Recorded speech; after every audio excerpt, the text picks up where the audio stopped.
আসসালামু আলাইকুম। নতুন আরও একটা ভিডিওতে তোমাদের সবাইকে জানাচ্ছি স্বাগতম। আমরা আমাদের ইউটিউব চ্যানেলে প্রতিনিয়ত নার্সিং ভর্তি পরীক্ষা বিষয়ক এবং নার্সিং বিষয়ক বিভিন্ন ভিডিও আপলোড করে থাকি।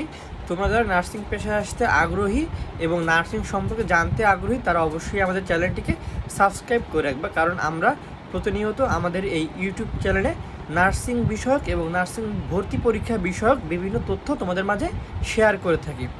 তারই ধারাবাহিকতায় আজকে আমরা আলোচনা করব নার্সিং ভর্তি পরীক্ষার একটা গুরুত্বপূর্ণ টপিক নিয়ে। সেটা হচ্ছে কাদের জন্য বিএসসি, কাদের জন্য ডিপ্লোমা, কাদের জন্য মিডওয়াইফারি।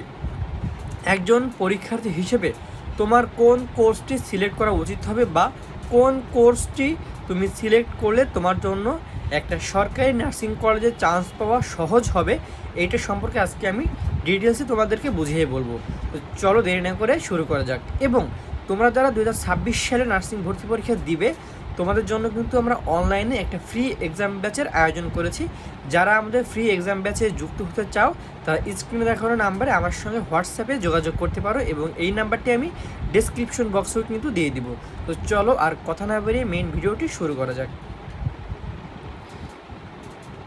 তো আজকে আমাদের ভিডিওর মূল টপিকটা ছিল হচ্ছে একজন শিক্ষার্থী হিসেবে তোমার কোন কোর্সে ভর্তি পরীক্ষা দিলে সরকারি নার্সিং কলেজে চান্স পাওয়াটা সহজ হবে। আগেই বলে নিচ্ছি, বিএসসি ইন নার্সিং পড়তে গেলে তোমার এসএসসি এবং এইচএসসি দুইটাতেই কিন্তু সায়েন্স ব্যাকগ্রাউন্ডের থাকতে হবে, এবং ডিপ্লোমা ইন নার্সিং করতে গেলে তোমার আর্টস, কমার্স এবং সায়েন্স যে কোনো বিভাগ থেকেই তুমি কিন্তু এইটা করতে পারবে। এবং ডিপ্লোমা ইন মিডওয়াইফারি, এইটা শুধুমাত্র মেয়েদের জন্য কোর্সটি।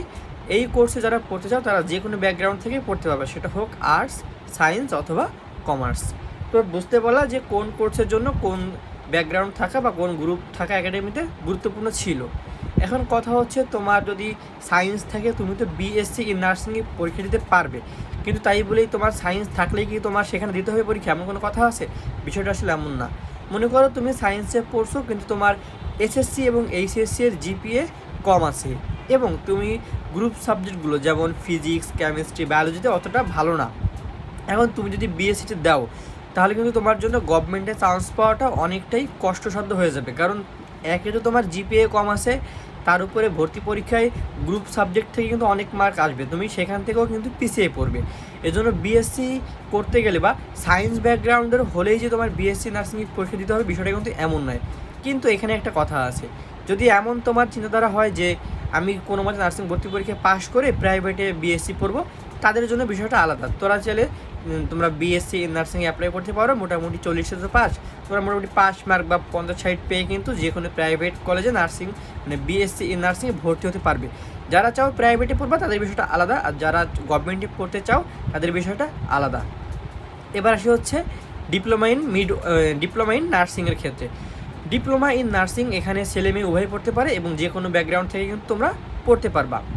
তো আর একটা কথা শেষ করি, সেটা হচ্ছে যাদের বললাম যাদের একাডেমিকে জিপিএ কম আছে এবং সায়েন্স ব্যাকগ্রাউন্ড ছিল কিন্তু গ্রুপ সাবজেক্ট দুর্বল, তোমরা চাইলে কিন্তু বিএসসি ইন নার্সিংয়ের পরিবর্তে ডিপ্লোমা ইন নার্সিংয়ে পরীক্ষা দিতে পারো যদি তোমরা গভর্নমেন্টের সুযোগ পেতে চাও। এটা তোমার জন্য কিন্তু বিএসসির থেকে তুলনামূলক একটু হলেও কিন্তু ইজি হবে। হ্যাঁ, আচ্ছা, এবার ডিপ্লোমা ইন নার্সিং কারা দিবে? ছেলে মেয়ে উভয় দিতে পারে বললাম আগে থেকেই।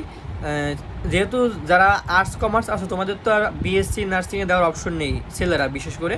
এই ক্ষেত্রে তোমরা কিন্তু diploma in nursing science and midwifery এই কোর্সেই তোমার বাধ্য হয়ে অ্যাপ্লাই করতে হবে, এছাড়া আর উপায় নেই, কারণ ডিপ্লোমা ইন মিডওয়াইফারি শুধুমাত্র মেয়েদের জন্য।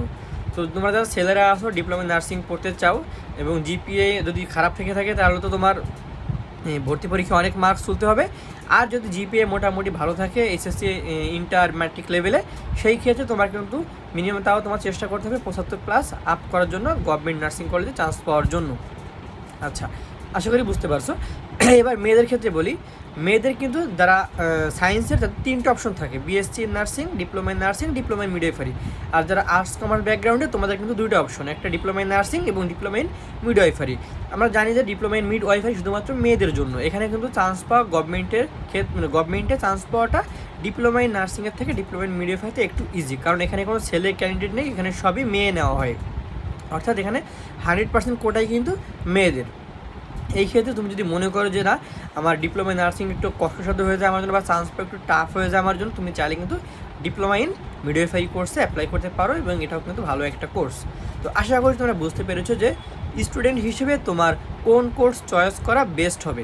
তোমরা যদি এই বিষয়ে আরও কোনো স্পেসিফিক পরামর্শ আমার থেকে চাও তাহলে অবশ্যই আমাকে স্ক্রিনে দেখার নাম্বারে হোয়াটসঅ্যাপে যোগাযোগ করতে পারো। আমি ইনশাআল্লাহ তোমাদেরকে এই বিষয়ে ডিটেলস অ্যাডভাইস দেওয়ার চেষ্টা করব। আজকের মতো এই পর্যন্তই। যারা আমাদের ফ্রি এক্সাম বেসে অ্যাড হতে চাও তারা দ্রুত আমাদের সঙ্গে স্ক্রিনে দেখার নাম্বারে যোগাযোগ করবে। এর মতো এই পর্যন্তই। পরবর্তীতে কোন টপিকের উপর তোমরা ভিডিও চাও অবশ্যই আমাদেরকে কমেন্ট করে জানাবে এবং কোনো প্রশ্ন থাকলেও আমাদেরকে কমেন্ট করে জানাবে। ধন্যবাদ সবাইকে। আসসালামু আলাইকুম।